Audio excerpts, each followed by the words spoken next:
O ensaio já começou e o cenário está pronto. Acompanhe esta mensagem com o pastor Michelso Borges e veja o quanto os adventistas do sétimo dia estão corretos nas profecias. Acompanhe aí esta mensagem e o link da mensagem completa estará aqui na descrição. Que Deus te abençoe. Vamos lá, 13. Então no 13 eu vou resumir bastante aqui. Você conhece o assunto, né? Ele mostra duas bestas, certo? Uma emerge do mar. Ela tem aqui, olha que interessante, ela é semelhante a um leopardo, com pés de urso, boca de leão. Onde é que aparecem esses animais aqui? A Daniel 7, muito bem. Então João claramente quer fazer uma ponte, uma associação entre Daniel 7 e Apocalipse 13. A besta do mar, ela tem elementos dos 4 animais de Daniel 12, Daniel 7, que culmina com a ponta pequena, lembram? O chifre pequeno que aparece na profecia de Daniel 7 ali, é que vai perseguir o povo de Deus, é que vai mudar os tempos e a lei, Daniel 7:25, vai se intrometer em assuntos religiosos. Se essa besta aqui tem a ver com aquelas que culminam com a ponta pequena, logo é uma besta também religiosa, logo é uma besta que também se intromete em assuntos religiosos, logo é uma besta que quer mudar a lei de Deus, que persegue o povo de Deus. Percebe as semelhanças? E mar são multidões, nações e línguas. Essa besta surge num continente povoado, naquele tempo mais povoado, o que estava no centro da história do mundo, Europa, e lá no meio, Roma. Bem, aqui é dito que essa besta do mar recebeu uma ferida mortal, mas só que depois a ferida foi curada, passa por um processo de cura, e a terra inteira se maravilha com a cura dessa besta. Besta quer dizer poder, né?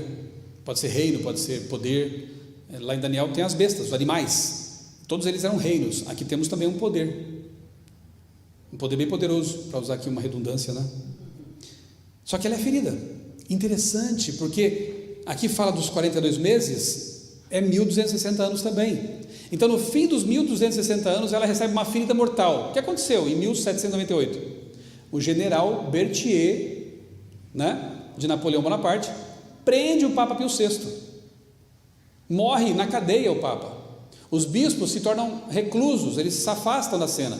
Se prender o Papa, vamos embora, acabou. Quem vivesse naquele tempo acharia que a Igreja Romana nunca mais se levantaria. Foi um golpe mortal. Mas algum tempo depois, ela começa a se recuperar. Em 1929, tem um acordo feito lá com Mussolini. Ele devolve os territórios que compõem hoje o Vaticano, o menor país do mundo, né? Mas é um país, não esqueça disso. O Papa também é um chefe de Estado, não é só um líder religioso.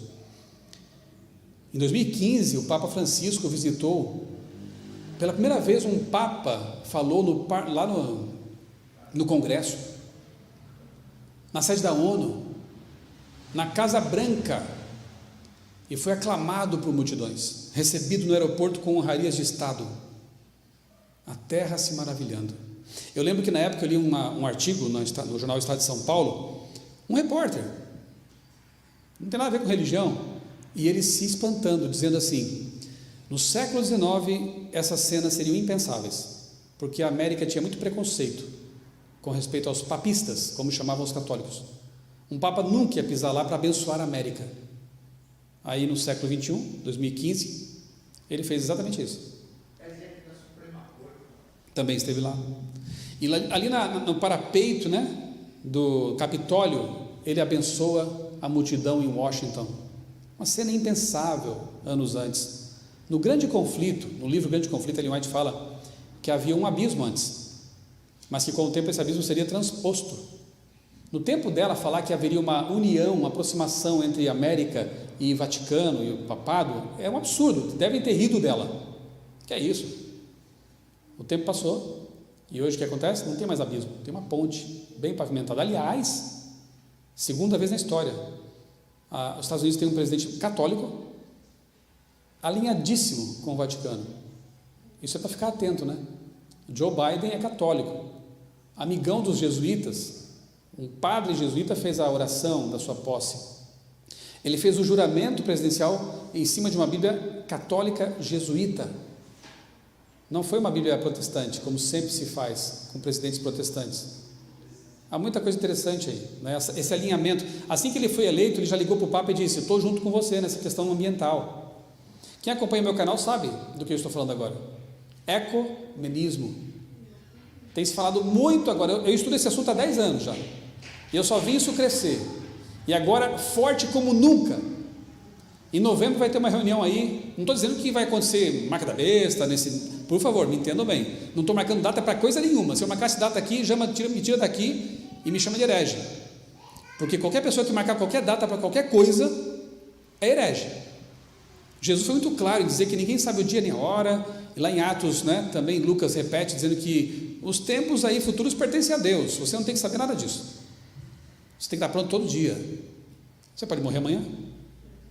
Deus não quer que você esteja ligando sua espiritualidade a uma data. Você tem que estar pronto todos os dias. Porém, em novembro vai acontecer a COP26. É um evento importante. Não sei o que vai sair de lá, mas está todo mundo unido. E este tem sido um ano muito cheio de evidências, queimadas. Teve um frio intenso agora aqui no sul, no sudeste, né? Eles também dizem que tem que ver com o desequilíbrio climático. Enchentes na Europa, coisas muito drásticas acontecendo. Tudo isso é alimento, é combustível para essa pauta ambientalista. Não sou negacionista do clima, por favor, me entendam bem. Não estou dizendo aqui que nós não temos que ser ecológicos. Os adventistas têm que ser os mais ecológicos do mundo, na verdade, porque Deus nos deu como mordomos a terra. Nós somos criacionistas. Então nós, mais do que qualquer outra pessoa, quaisquer outras pessoas no mundo, temos que tomar banhos mais curtos, porque isso tem um impacto ecológico. Não podemos jogar papel no chão. Temos que cuidar o quanto pudermos do meio ambiente, porém sem a ilusão de que vamos salvar a terra. Não vai ser salva, ela está com seus dias contados, mas podemos preservá-la. Eu sempre comparo com o nosso corpo, né? Se Jesus demorar um pouco mais, eu vou envelhecer. Já estou envelhecendo. Eu já tive cabelo. Os processos aí de entropia estão acontecendo o tempo todo conosco, né? Mas é agora porque eu sei que eu vou envelhecer e eventualmente vou morrer, eu não vou mais cuidar da saúde, não vou mais praticar exercício, não vou mais pedalar minha bike, não vou mais comer de forma mais natural possível? Claro que não. Enquanto eu aguardo o fim ou a minha morte, eu quero ter a melhor saúde possível para pregar o evangelho, para ser um bom pai, para ser um bom cristão e para ter uma mente clara. Esse é o propósito. Então é semelhante à questão climática, tá bom? Nós não somos negacionistas do clima, mas percebemos que há interesses por trás disso. Eu não vou nem entrar na questão da vacina porque é muito chata, polêmica e tem dado até briga na família. Mas assim, uma coisa é uma coisa, outra coisa é outra coisa. Uma coisa é a doença, ela existe, não dá para negar. Meu pai morreu há 10 meses de Covid. E se você me disser que ele não morreu de Covid, eu vou ficar bravo com você. Porque eu acompanhei todo o drama do meu pai, um homem saudável, atlético, 73 anos, jogava futebol até antes da pandemia, porque fecharam os campos e ele parou. Ele jogou futebol profissional quando jovem, fazia exercício o tempo todo, tinha mais preparo físico do que eu. Quando eu ia para Criciúma, meu pai falava: vamos caminhar? Eu já sabia, ele quer conversar. Aí eu colocava uma bermuda, um tênis, e para acompanhar o homem, andávamos quilômetros, e ele firme, pegou Covid, morreu. Então, esse assunto me deixa muito triste quando pessoas minimizam o problema, ou quando querem relativizar o problema. Ele existe. Vacina é um assunto também delicado, não deveria ser, mas existe isso. Porém, autoridades têm se aproveitado do assunto, e estão fazendo coisas que são, na minha ótica, um ensaio para coisas maiores que virão. Estão restringindo liberdades, estão já perseguindo pessoas, ok? Estão tirando a liberdade individual das pessoas, obrigando coisas que em tempos anteriores eram estranhas, eram impensáveis. Não vou julgar aqui se são necessárias ou não, mas é um ensaio. Gostaram do que estão fazendo. Lá adiante, quando chegar o tal do domingo climático, o que vão fazer, certo, né? Passaporte climático, lockdown climático. Estão falando muito já do domingo verde, tá? Isso aí não é mais novidade, né? Tudo que a gente falava aí há 10 anos está agora no auge. da coisa. E em novembro, tudo isso vai estar na mesa de discussões. Que medidas vamos tomar? O que faremos, já que o mundo está chegando a um ponto de não mais haver retorno? Se não fizermos nada urgentemente agora, o mundo vai aquecer mais do que deveria e haverá cada vez mais tragédias climáticas. Eu questiono a questão mais antropogênica, né? Será que é o ser humano que é ocupado tanto assim por tudo isso? Ele tem sua culpa, porém, e Apocalipse diz que Jesus virá para destruir os que destroem a terra. Então, de fato, o ser humano estaria destruindo a terra. Mas também não esqueçamos de que Ellen White diz que Satanás, ele estudou os laboratórios da natureza e vem usando o seu poder, tanto quanto Deus o permite, para causar o quê? Furacões, ciclones, saraivadas, destruição, terremotos. Ele tem uma hoste de anjos poderosos aqui que podem fazer estragos muito grandes. E à medida que os ventos são soltos, você sabe disso no Apocalipse também, os 4 ventos, né? Ou seja, o poder restritivo do Espírito Santo vai sendo retirado da terra, não dos servos de Deus, porque Jesus prometeu estar com eles todos os dias, até quando? Até a consumação da história. Mas a terra, esse poder vai sendo retirado. Aí Satanás tem mais liberdade de ação. E nós veremos cada vez mais catástrofes acontecendo, e essas catástrofes dão justificativa para atitudes ditatoriais. A besta vai pintar e bordar nesse momento. E é quando a gente lê aqui, por exemplo, né, no verso 11 do capítulo 13, que diz assim: vi ainda outra besta emergir da terra, tinha 2 chifres, parecendo um cordeiro, parecia Jesus. Estados Unidos, quando nascem, tem essa ideia de liberdade, cristianismo, né? Parecia o cordeiro, mas falava como um dragão. Vai agir como Satanás depois. Começa tudo bem, que maravilha, democracia, mas no final vai agir como dragão, perseguição, opressão. E vai dar o que? Poder. Exerce toda a autoridade da primeira besta, o romanismo, né, o papado, na sua presença, e a segunda besta faz com que a terra e seus habitantes adorem a primeira besta. Qual? Aquela que tinha uma ferida mortal e foi curada. Então, os Estados Unidos, que identificamos como sendo a segunda besta, nasce no local despovoado, América, vai dar o poder que ele adquiriu com o tempo, especialmente após as 2 guerras mundiais. Desponta como potência mundial incomparável, e nem me venha falar de China, porque ainda não tem comparação. Mas vai passar. A profecia não fala isso. Se China for passar Estados Unidos, Jesus volta antes. Ou a China cai, como a ex-União Soviética caiu também.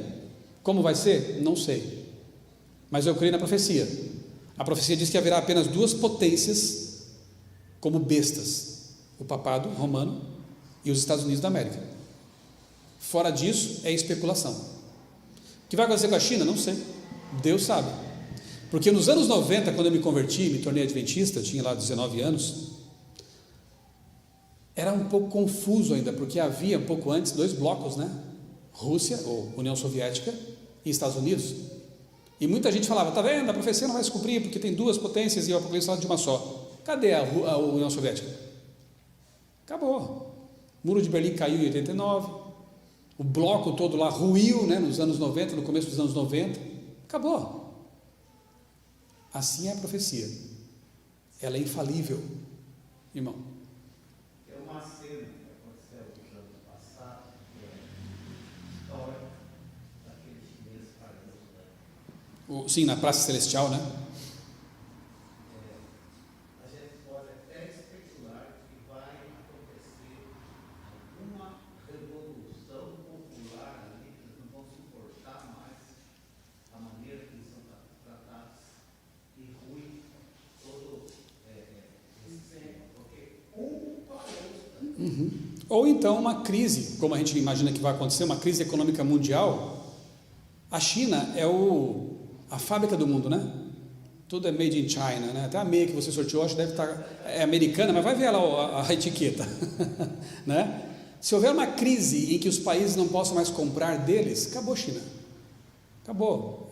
Desemprego vai pegar feio, são bilhões de pessoas para ser alimentadas, então alguma coisa vai acontecer, uma crise geral vai acontecer. Ellen White fala de Antes da apostasia nacional haverá realmente uma decadência, né? Nos Estados Unidos também. Enfim. Aqui fala também, no verso 15: e foi-lhe concedido poder para dar a vida à imagem da besta, para que também a imagem da besta falasse e fizesse morrer. Então aquela besta medieval dos 1260 anos volta no tempo do fim. Haverá um poder religioso que perseguirá o remanescente. Fazer morrer, decreto de morte, percebeu?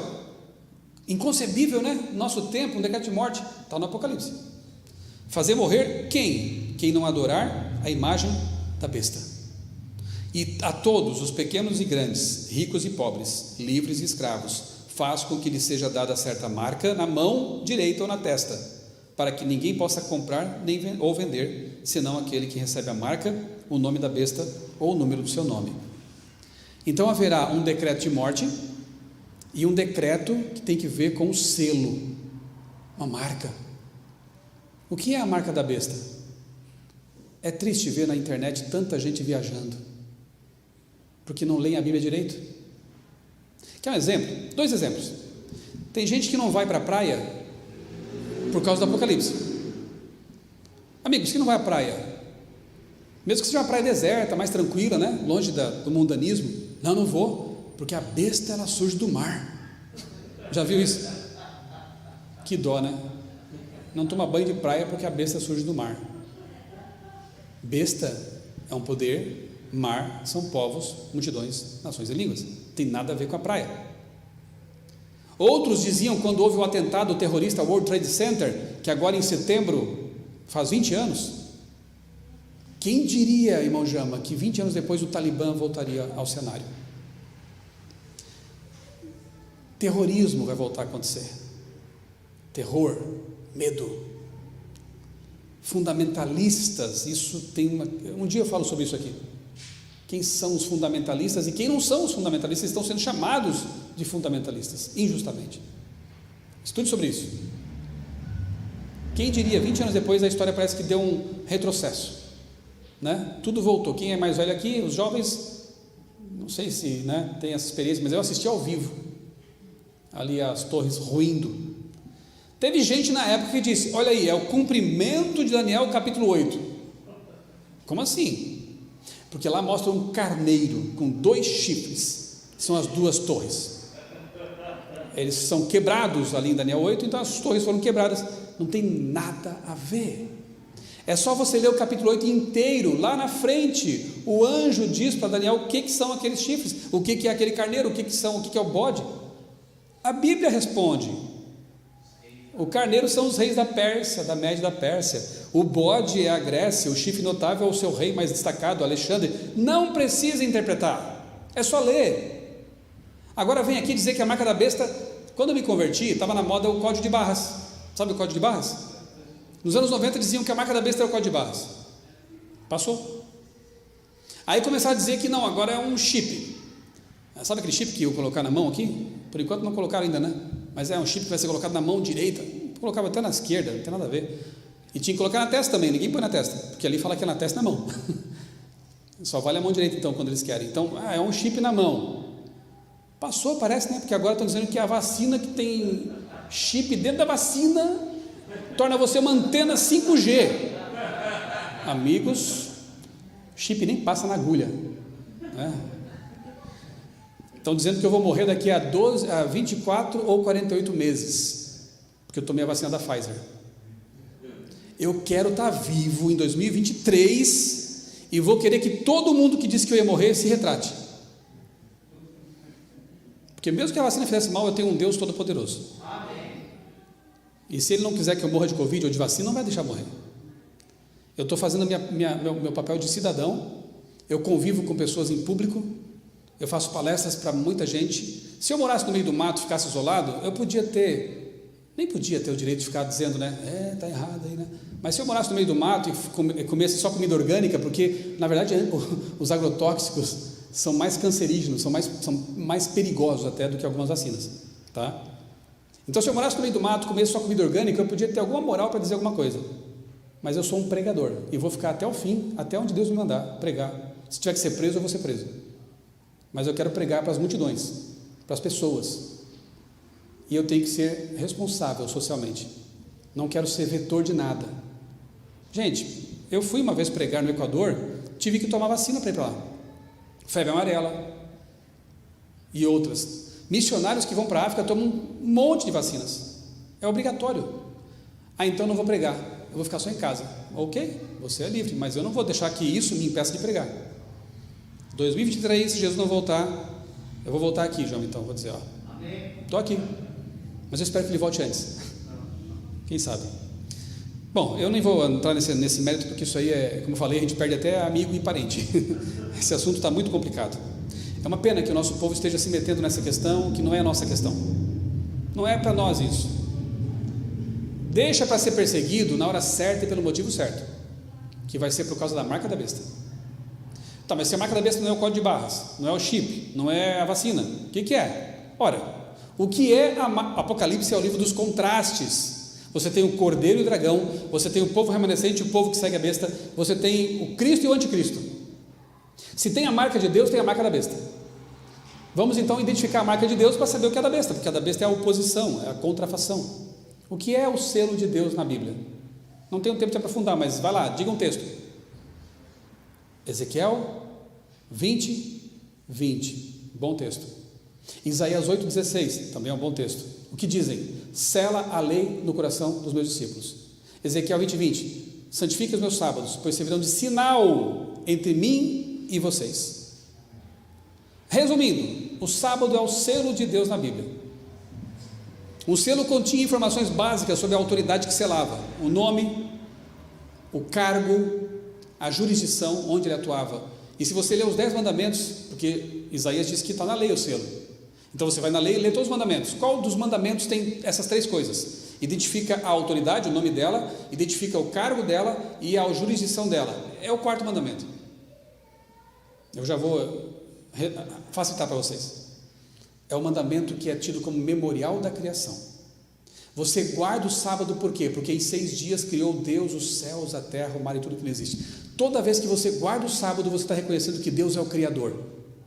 Toda vez que você dá as costas conscientemente para o sábado, você diz o seguinte: não quero saber desse Criador. Eu prefiro o mandamento que foi criado por seres humanos, porque o domingo é isso. Começou com Constantino, endossado pelo papado e ao longo da história adotado até por protestantes, porque os protestantes ficam numa situação bem complicada. O católico ainda pode pegar o catecismo e dizer assim: eu creio que o Papa é infalível, que o Papa ele tem autoridade sobre a Bíblia e eu guardo porque o Papa mandou. Beleza, você é coerente pelo menos, como católico. Agora um protestante querer inventar alguma desculpa bíblica, não encontra, né? Eu sempre digo assim, está aqui a chave do meu carro, tá? Não é novo, mas está aqui, tá? Eu dou o meu carro agora para quem encontrar na Bíblia um verso que diga assim: Deus mudou o sábado para o domingo. Jesus trocou a observância do sábado para o domingo. Está aqui, ó. É só pegar depois do culto. Você acha que eu sou louco? Você não vai achar. O sábado permanece do Éden à nova terra. Isaías, na parte final do livro, que é a parte apocalíptica, diz que na nova terra nós vamos continuar guardando o sábado. Os discípulos, após a morte de Cristo na cruz, continuaram guardando o sábado. No ano 70, Jesus viu profeticamente seus filhos fiéis guardando o sábado. E por aí vai. Aqui no Apocalipse, o povo remanescente guarda os mandamentos de Deus. E os de Deus só tem esses, não tem outros. Então, se e é o sábado o selo de Deus, o antisselo de Deus, que é a marca da besta, só pode ser o quê? Pode ser uma pedra? Uma vez que a marca de Deus é um dia da semana, o selo da besta pode ser uma pedra? Pode ser um chip? Pode ser uma vacina? Claro que não. Não faz sentido algum. E outra coisa, pensa comigo. Se a marca da besta fosse um chip, um assassino serial, um estuprador que fugisse para o mato e passasse a viver lá, não recebesse o chip, estava salvo? Porque quem receber está perdido. Ou então uma senhorinha humilde, cristã, fervorosa, recebe o chip porque ele vai ser um novo RG, vai facilitar a vida em muitos aspectos, porque ela recebeu aquele chip de forma ignorante até, ela está perdida. Deus é assim, o teu Deus é assim. O meu não. Marca da besta e selo de Deus tem a ver com adoração. Por isso, a marca de Deus só pode ser aplicada na testa, que simboliza escolha, lóbulo pré-frontal, decisão consciente. A marca da besta é na testa ou na mão, porque alguns até não estão nem aí para o Papa, mas vão seguir a onda, a multidão, as conveniências humanas, trabalho, estudo, não perder emprego, mão direita. Mas a de Deus é só na testa, porque você aceita ou não aceita. Marca da besta, lembra que eu falei sobre o núcleo do Apocalipse? É a adoração. Tudo tem a ver com adoração. Adora a besta e o poder por trás dela, que é Satanás, ou adora a Deus. O sábado aponta para Deus, adoração verdadeira. O domingo aponta para paganismo, sol, Sunday e poder humano. O diabo, ele tenta colocar cortinas de fumaça o tempo todo para desviar a atenção das pessoas. E vai mudando com o tempo. Código de barras, chip, vacina. E o que vem depois? Não sei, estou inventando ainda. Daqui a pouco vem outra coisa. E as pessoas ficam confusas, descrendo o Apocalipse da Bíblia, porque toda hora muda. Nunca mudou. O que muda é a interpretação. Marca de Deus ou marca da besta? Essa é a escolha. Se você aceitar a marca de Deus, eu tenho que te dizer que você vai ser perseguido. Você poderá viver um período de não poder comprar nem vender. E está fácil fazer isso hoje. Já tem como fazer agora a questão da vacina, por exemplo. Já tem meios de impedir que pessoas não vacinadas não tenham acesso a algumas coisas, alguns serviços, né? Não falei que é o ensaio, mas vai ser muito pior depois. Mas se for para ser assim, que seja, né? Os nossos irmãos do passado foram perseguidos também. Muitos morreram. E eu repito, que nós possamos ser como Paulo, né? Para mim, morrer é lucro, porque a minha coroa já está garantida. Não julgo haver alcançado, mas uma coisa eu faço, esquecendo do que para trás fica, avanço para o alvo, para o prêmio da soberana vocação. Ele tinha certeza da salvação, por isso não tinha medo. Ok? E aí termina o capítulo 13, como eu falei, com esse gosto amargo na boca. A besta destruiu, perseguiu, matou, e acabou aqui? Graças a Deus não. O 14 começa assim, muda a página, muda a cena. Ele avança para o futuro e diz: olhei, é outra visão, tá? Olhei, e eis o Cordeiro, que ele estava em pé sobre o monte Sião. Com ele estavam os 144 mil, sabemos que é um número simbólico, né? Que tinham escrito na testa o nome do Cordeiro e o nome de seu pai. Ouvi uma voz do céu com o som de muitas águas, poderosa, som de trovão. A voz que eu ouvi era como de arpistas quando tocavam as suas harpas, era poderosa e melodiosa. Entoavam um cântico novo diante do trono, diante dos 4 seres viventes e dos anciãos. Eles já estão na glória, salvos.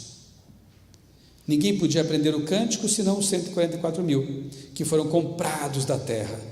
Estes são os que não se imacularam com mulheres, igrejas, doutrinas erradas, porque são virgens, se mantiveram puros na doutrina pura, não ideologias, mas verdades. Eles seguem o Cordeiro por onde quer que ele vá. São os que foram comprados dentre todos os seres humanos, desde os tempos de Adão até o fim. Primícias para Deus e para o Cordeiro, e não se achou mentira na sua boca, não tem mácula. Apenas uma correção, né? A grande multidão é composta por pessoas desde Adão até o fim. Os 144 mil serão as pessoas que estarão vivas por ocasião da volta de Jesus. Esse é um povo especial nesse sentido. Não são melhores do que ninguém, não são mais poderosos, mais santos do que foi Abraão, do que foi João, do que foi João Batista. Não, todos são salvos pela graça de Cristo, mas é um povo especial porque viveu até o fim as últimas coisas. Não sei se aqui na igreja estará alguém lá, poderá ser o caso de aqui dentro ter alguém que estará vivo na volta de Jesus. Você vai fazer parte então dos 144 mil. Outros Deus sabe que não suportariam e vão dormir antes. Tem muita gente adormecendo neste momento. Será que não é misericórdia de Deus? O meu pai, eu creio que ele morreu salvo. Ele não era adventista, mas na última hora, antes de perder a consciência, eu creio que ele teve um encontro com Jesus, pessoalmente. Ele falou coisas que nos fazem crer que aconteceu. E eu disse para minha mãe: mãe, nós oramos pelo nosso pai, pelo meu pai, por quase 30 anos. Para quê? Para que ele se convertesse, não foi, mãe? Então tenha esperança, mãe, porque Deus atendeu a nossa oração. Eu queria batizar meu pai? Queria. Minha mãe queria ir para a igreja com o pai? Queria. Mas Deus é soberano. Eu disse: vamos confiar em Deus. Se foi a única forma de meu pai ser salvo, foi morrendo, que assim seja, porque eu vou vê-lo de volta em breve. Eu creio na promessa da ressurreição. Então eu não sei o que vai ser de nós, mas uma coisa eu sei: coloquemos nossa vida nas mãos do Deus poderoso, do nosso Deus Criador. Aí João faz um flashback, e eu vou parar por aqui, quando no verso 6 ele fala assim: vi, aí já é uma outra visão, você percebe? Sempre que ele fala ouvi, muda o capítulo, muda a cena. Ele viu os salvos na glória, agora ele viu outra coisa. Vi outro anjo voando pelo meio do céu, tendo um evangelho eterno para pregar aos que habitam sobre a terra, a cada nação, tribo, língua e povo, dizendo em grande voz: temam a Deus e deem-lhe glória, pois é chegada a hora do seu juízo, e adore aquele que fez o céu, a terra, o mar e as fontes das águas. Um trecho que é tirado de Êxodo capítulo 20, versos 8 a 11. Lembra-te do sábado. Por quê? Porque em 6 dias fez o Senhor os céus, a terra, o mar. A mesma fraseologia, João pega de lá, porque ele quer dizer o seguinte: olha, a última mensagem para este mundo, e você que está me ouvindo agora, presta atenção. Vai parecer loucura o que eu vou falar agora, vai parecer teoria da conspiração, mas quando acontecer você vai lembrar do que eu estou falando. Haverá um decreto dominical. Os preparativos para isso podem ser essas questões ambientais. No meu canal no YouTube tem muita coisa sobre isso, procura lá, ecumenismo. Haverá uma imposição de um dia de guarda, anota aí, porque quando acontecer você vai lembrar. E haverá um povo proclamando que o verdadeiro dia de guarda é o sábado, porque é o memorial da criação. Um povo pregando que o juízo de Deus está se processando e vai acabar logo. O fim do juízo, que terá o fim real mesmo após o milênio, com a destruição de Satanás. É o juízo de retribuição. Então, quando começar a acontecer uma agitação sobre a questão dominical, a mídia vai começar a abordar esse assunto, saiba que você tem pouco tempo para se arrepender, aceitar Jesus como seu Salvador e se unir ao povo remanescente, porque é esse povo que vai vencer afinal. Antes de Cristo voltar, haverá um povo sobre a terra pregando essa mensagem, e eu quero fazer parte desse povo, quero continuar fazendo parte desse povo, porque esse povo já existe. Quantos aqui nesta noite querem fazer parte ou continuar fazendo parte do remanescente de Deus que vai pregar essa mensagem salvadora para o mundo? Amém. Louvado seja Deus. Que Deus nos dê forças para enfrentar o que vem por aí. Que Deus nos dê clareza mental para entender as profecias que nos mostram o caminho, e que nós possamos compreender que no âmago do Apocalipse está a questão da adoração. Ou adoramos a Deus, o Cordeiro de Deus, ou a besta e o poder que está por trás dela. Não há meio termo. O muro já pertence a Satanás, como dizem, né? Não dá para ficar ali. Temos que tomar a decisão final, total, definitiva, de fazer parte do povo de Deus que está pregando essa mensagem.